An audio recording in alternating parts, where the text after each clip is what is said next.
இயேசு உங்களை நேசிக்கிறார். பிரியமானவர்களே, இந்த நாளில் ஆண்டவர் நம்மளோடு பேசும்படியாய் வேதத்திலிருந்து ஒரு வசனத்தை கூட வாசித்து ஆண்டவர் நமக்கு கற்றுக் கொடுக்கக்கூடிய காரியத்தை பார்ப்போம். அது ஓசியா தீர்க்கதரிசியின் புஸ்தகம் 10வது அதிகாரம் 12வது வசனம் இப்படியாக சொல்லுகிறது: நீங்கள் நீதிக்கென்று விதையுங்கள், தயவுக்குத்ததாய் அறுப்பருங்கள், உங்கள் தரிசு நிலத்தை பண்படுத்துங்கள். கர்த்தர் வந்து உங்கள் மேல் நீதியை வர்ஷிக்க பண்ண மட்டும் அவரை தேட காலமாய் இருக்கிறது. பிரியமானவர்களே, நீங்க நீதிக்கென்று விதை விதையுங்கள், தயவுக்குத்ததாய் அறுப்பு அருங்கள், அவர் வரும் மட்டும் உங்கள் தரிசு நிலங்களை பண்படுத்துங்கள். பிரியமானவர்களே, ஆண்டவர் நீதிக்கென்று விதையை விதைத்து தயவுக்குத்ததாய் அறுப்பு அருங்கள் என்று சொல்லுகிறார். கர்த்தருடைய பிள்ளைகளுக்கு ஆண்டவர் சொல்லுகிறது, நீதிக்கு ஏற்ற காரியங்களை செய்யுங்க. ஒருவேளை நம்ம நீதி செய்தால் அநீதி செய்கிறதுக்கு தான் எங்கன்னா செய்கிறாங்க ஆட்கள் இருப்பாங்க. என்ன நம்ம நன்மை செய்தாலும் ஆண்டவரை அறியாத ஜனங்களுக்கு, ரட்சிப்பின் அனுபவத்தை பெற்றுக்கொள்ளாதவர்களுக்கு நீதி என்பது அவர்களுக்கு புரியாது. பிரியமானவர்களே, தயவு செய்யும்படியாய் அதற்கு ஏற்ற ஒரு அறுப்பை அருங்கள் என்று சொல்லுகிறார். நீங்க நீதிக்கென்று விதையை விதைங்க, ஆனா உங்களுக்கு துன்பம் வந்தாலும் தயவு என்கின்ற ஒரு காரியத்தில் நீங்க அறுப்ப அருங்க. அந்த மாதிரி காரியம் உங்களுக்கு துன்பங்கள் வரலாம். அப்படிப்பட்டதான இறுதி எனக்கு நான் என்ன செய்வேனோ அவங்க என்ன எனக்கு செஞ்சாங்களோ அதை தான் நான் செய்வேன் அப்படின்ற கடினமான இருதயத்தை உடைத்து போடும்படியாய் ஆண்டவர் சொல்லுகிறார். உங்கள் தரிசு நிலங்களை பண்படுத்துங்கள் என்று சொல்லுகிறார். இருதயம் கடினப்பட்டு இருக்குமே. நான் ஆண்டவரை அறிந்து கொண்டேன், ஆனா நான் சொல்லுகிற காரியங்கள், நான் விதைக்கிற விதைகள் ஆனா எனக்கு எதிராய் தோன்றுகிற ஒரு காரியமா இருக்கிறது. ஆனா அவங்ககிட்ட அவங்க பேசுகிறது போல நான் பேசணும், கோபப்படணும் அப்படின்ற காரியத்துக்கு ஆண்டவர் நினைச்சாரு, உங்க தரிசு நிலத்தை நீங்கள் பண்படுத்துங்கள். அப்படின்னா அவங்க நிலம் என்று சொல்லப்படுகிற இந்த சரீரம், ஆத்துமா என்ன செய்தா ஆண்டவருக்கு ஒத்ததாய் அவருக்கு அந்த ஆண்டவர் விரும்புகிற நிலமாய் இல்லாதபடிக்கு கடினமாய் இருக்கிறது என்று சொல்லுகிறார். பிரியமான, நீங்க நீதிக்கென்று விதையை விதைக்கிறீங்க, நான் நன்மை செய்து பாட அனுபவிப்பது நல்லது என்று வேதம் சொல்லுகிறது. அதுக்கு தான் சொல்றாரு, நீங்க நீதிக்கு விதையை விதைத்து மனத்தாழ்மைக்கு அருணம் தயவுக்குத்ததாய் அறுப்பருங்கள் என்று சொல்லுகிறார். பிரியமானவர்களே, நீங்க நன்மை செய்தாலும் தீமையை தான் செய்வான். ஆனா ஆண்டவர் சொல்கிறார், தயவுக்குத்ததாய் அறுப்பருங்கள் என்று சொல்லுகிறார். பிரியமானவர்களே, பிரதிபலனை எதிர்பார்க்காதீங்க.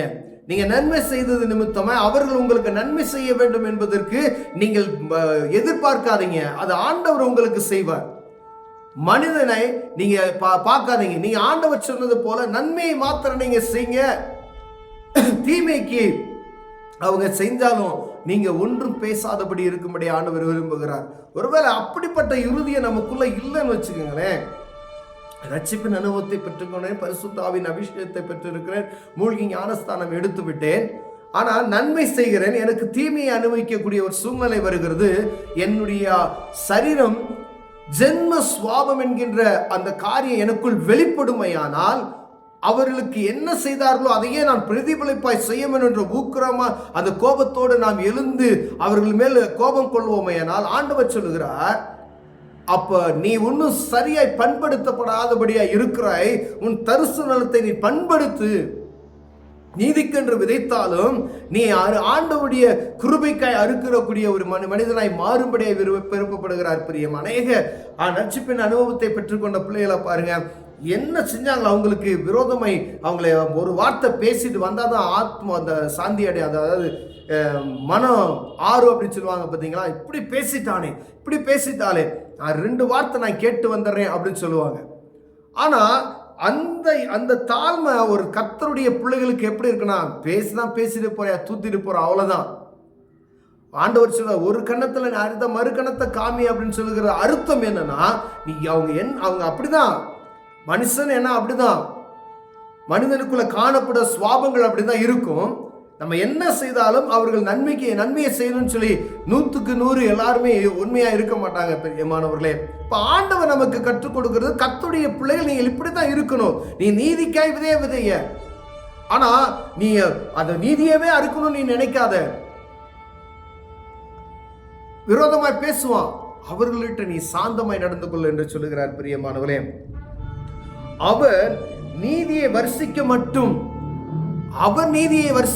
நீங்க என்ன செய்யணுமா? காத்து கொண்டு இருக்க வேண்டும்.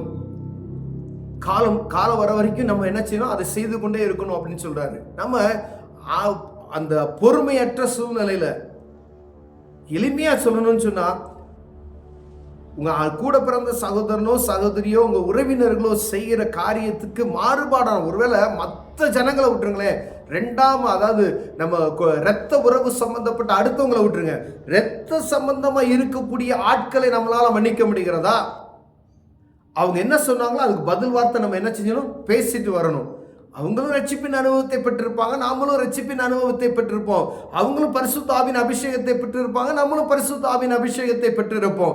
ஒருவேளை அவங்க பரிசுத்த ஆவியின் அபிஷேகத்தையும் ரட்சிப்பின் அனுபவம் தெரியாதபடி இருப்பாங்க, நம்ம பெற்றிருப்போம். ஆனா அவங்க பேசுகிற வார்த்தைக்கு ஈக்குவலா நம்ம பேசணும்னு நினைக்கிறது ஆண்டவர் சமூகத்துல நாம் குற்றவாளிகளாய் நிற்கிறோம். பிரியமானவர்களே, அவங்களுக்கு தெரியாது, ஆனா உங்களுக்கு தெரியும்.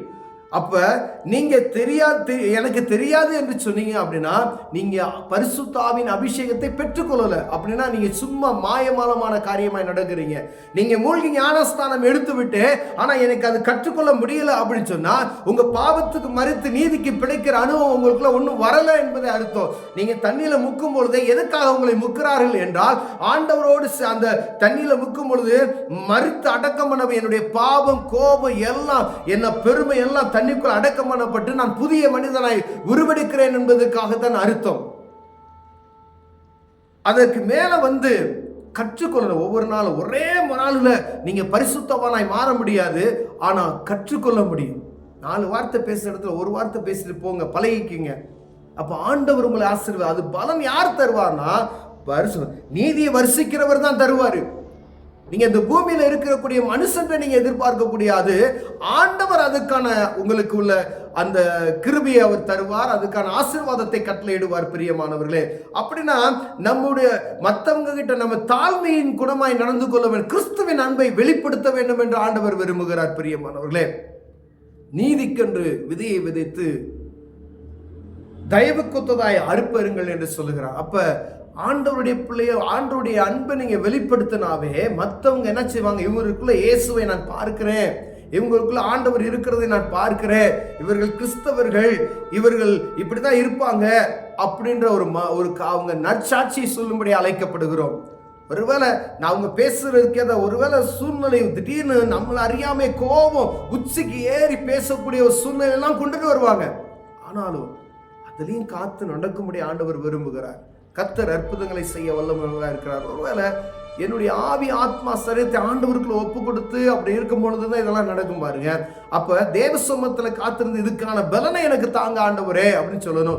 ரட்சிப்பின் அனுபவத்தை பெற்றுக்கொண்டு மீண்டும் எனக்கு சென்ம சுவாபம் மீண்டும் என்னை தலை தூக்குகிறது என்றால் அப்படிப்பட்டதான காரியத்தை குறித்து தேவ சமூகத்துல ஒப்புவிப்போம் என்றால் ஆண்டவர் அதுக்கான கிருபைகளை நமக்கு தருவார். பிரியமானவர்களே, நான் கிறிஸ்தவன் என்றால் நான் இயேசுவை சொந்த இரட்சகராய் ஏற்றுக்கொண்ட மனிதனாய் இருந்தால் மற்றவர்கிட்ட அன்போடு நடந்து கொள்ளும்படி ஆண்டவர் விரும்புகிறார். நீதியான காரியத்தை நீ செய்யப்பா, ஆனா உனக்கு அவங்க விரோதமான காரியம் செய்தால் நீ பொறுமையாய் நீ என்ன செய்ய இரு, அவர் வருவார், அவர் அற்புதங்களை செய்வார் என்று சொல்லுகிறார். ஒருவேளை நம்ம அந்த சூழ்நிலைக்கு நேராய் தள்ளப்படாமல் இருப்போமே ஆனால் தேவ சமூகத்துல கேட்போம், ஆண்டவரே இப்படிப்பட்டதான கிருபை எனக்கு தாங்க ஆண்டவரே சொல்லி கேட்டா ஆண்டவர் தருவதற்கு வல்லமையுள்ளவராய் இருக்கிறார். கண்களை மூடுவோம், ஜெபம் செய்வோம். அன்பின் தகப்பனே, ஆண்டவரே எங்க ஜென்ம சுவாபங்கள் மாறும்படியாய் நாங்கள் விரும்புகிறோம். ஆண்டவரே, மற்றவங்களுக்கு நன்மை செய்தது நன்மையே நாங்கள் எதிர்பார்க்கிறவர்களா இருக்கிறோம். சில நேரங்களை அறியாம ஆண்டவரே கோபம் எழும்புகிறது. கர்த்தர் எங்களை அடக்கி காத்துக் கொள்வீராக. இயேசுவின் நாமத்தில் பிதாவே, ஆமென்.